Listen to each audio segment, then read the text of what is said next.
State నుంచి తమను మినహాయించాలని కోరుతూ కేంద్ర ప్రభుత్వానికి వినతి పత్రం ఇచ్చిన 5 ఉపాధ్యాయులను రాష్ట్ర ప్రభుత్వం సస్పెండ్ చేయడంపై ఎక్స్లో జగన్ అభ్యంతరం వ్యక్తం చేశారు. మొదటి రోజు కడప, రెండో రోజు అనంతపురం, సత్యసాయి జిల్లాలకు చెందిన 5 ఉపాధ్యాయ సంఘాల టీచర్స్ ని ఎందుకు సస్పెండ్ చేశారు? వారు ఏం నేరం చేశారని జగన్ ప్రశ్నించారు.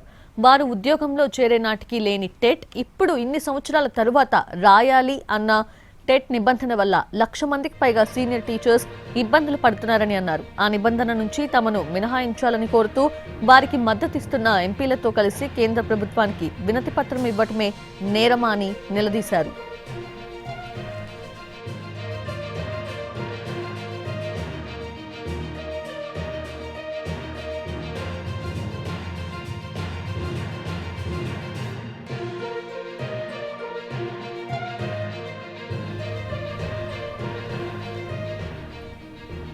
చంద్రబాబు అసలు ఈ టెట్ నిబంధనను తొలగించాలని కేంద్రాన్ని కోరాల్సింది మీరు కాదా అని ప్రశ్నించారు.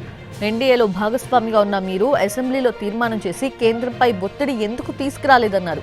ఎన్డీఏలో భాగస్వామిగా ఉన్న చంద్రబాబు సీనియర్ టీచర్ల సమస్యపై కేంద్రంతో మాట్లాడాల్సింది పోయి సమస్యను పరిష్కరించేందుకు ప్రయత్నించిన టీచర్స్ పై సస్పెన్షన్ వేటు వేయటం ఏంటని వైసీపీ నిలదీస్తోంది.